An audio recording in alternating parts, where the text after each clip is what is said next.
Well, hey everybody, this is Don. I want to thank you for coming by the channel.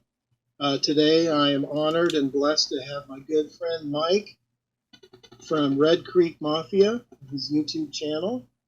And I've been looking forward to this interview. Mike's got a very fascinating encounter that he had with a Bigfoot and a little bit of a hair-raising encounter for him, but I'm very thankful he's decided to come on and share it with us.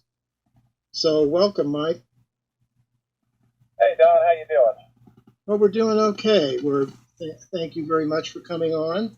And I'm just going to kind of turn the floor over to you.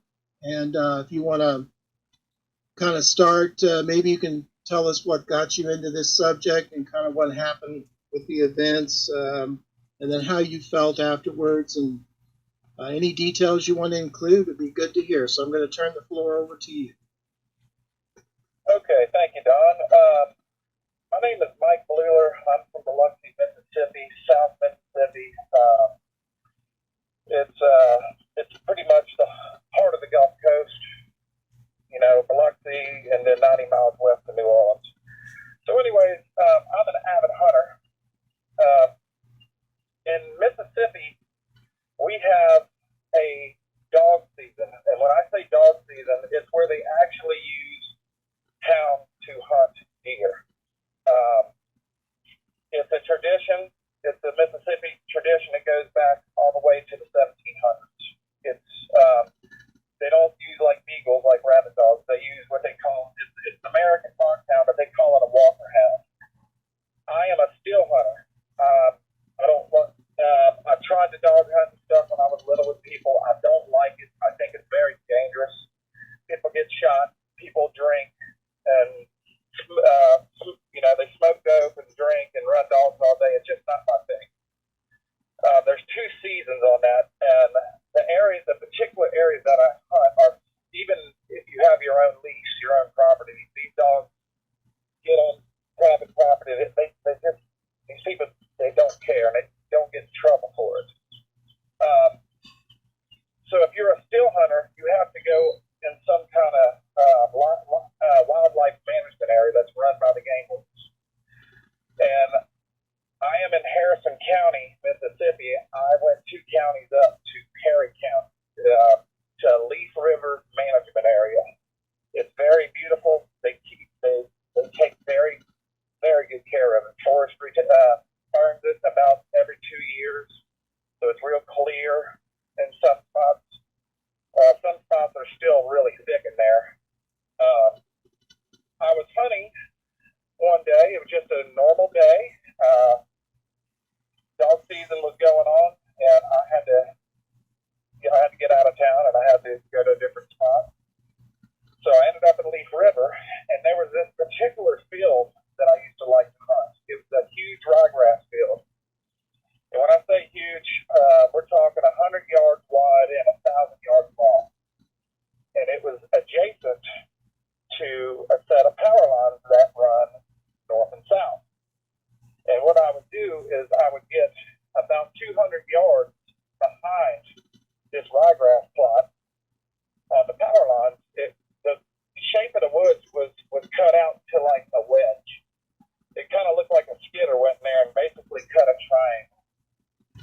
And I used to go in there and hunt that wedge because it was a corridor. Deer in Mississippi are very, very smart.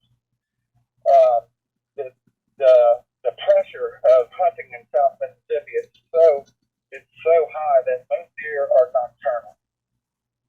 And what I mean by that is this ryegrass plot, people would always hunt on it, but they never had no luck because the deer wait till it's pitch black dark to go out there and eat because there's no more humans out. This corridor I used to hunt, I would always catch nice deer slipping to go to that ryegrass plot, but what these deer do is they sit in the woods and wait for it to get dark. Well, I would catch them. I've killed many a deer like that. So let's fast forward to December. Well, let's not fast forward. Let's just go back to December the 16th, 2020. It was a normal day. It was just like any other hunting day. Nothing got quiet all of a sudden. It was just birds were chirping. Everything was. I always get up my tree stand 30 foot. I love to get up high. That way I can see things. The particular spot I was hunting, I don't think that spot got burnt, so it was still really thick in there. Even though I was up tree high, I couldn't see like in the woods really good. I can only like see on the power lines because they cut that yearly, and a little bit in front of me where I walked in. The rest was just cabbage, man, just full of briar, full of strawberry bushes, just really nasty and thick in there. But I would still get pretty high the way I could still see kind of good, you know. Hey, Mike, can I interrupt for a second and ask you, was that a controlled burn you were talking about that they did there? Yeah, it's a controlled burn. Yeah. But, do they do that a lot? I know here in Florida, they, in fact, it's not far from where I live. They do controlled burns. One of the areas I found a teepee structure in, they completely burned out that area. Isn't that strange? Oh, wow. But I wondered, how often and whether it's a regular thing in your area that they do those control burns. Yeah, Don, they do, and it's actually not even the state that does it. It's the federal government. It's U.S. Forestry. They come in and they burn. They have to do it in certain areas because if they don't do it, it will get so thick it will choke off trees and stuff like that. They have to do it. So it was a normal day. It was just a normal day. I always get up this time of the year, it's getting pitch black probably right at 5:30. I always get up like super early, like 1 o'clock. I'll get up and sit 4.5 hours, no problem.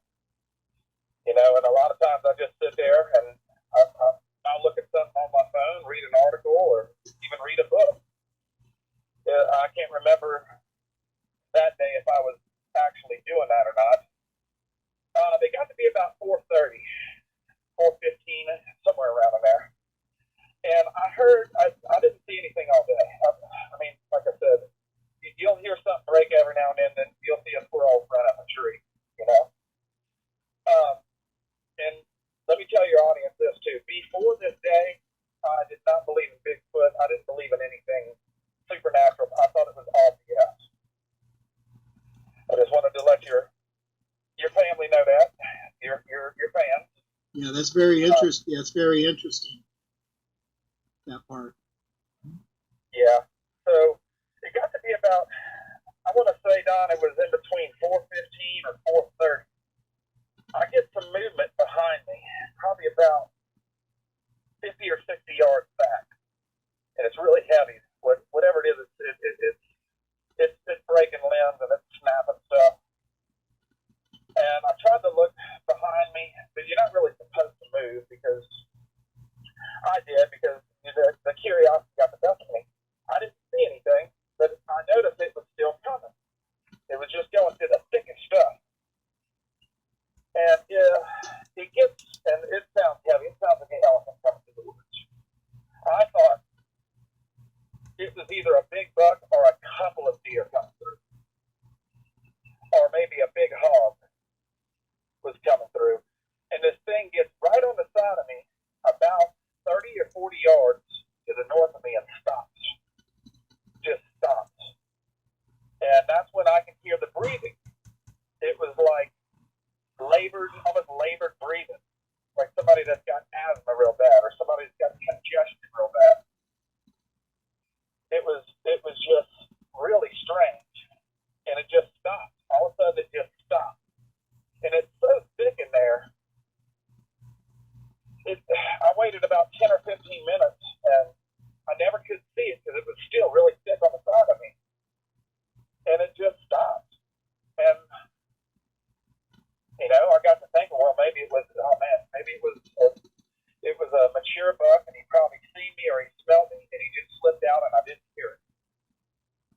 And I'm like, oh, well, you know, things happen.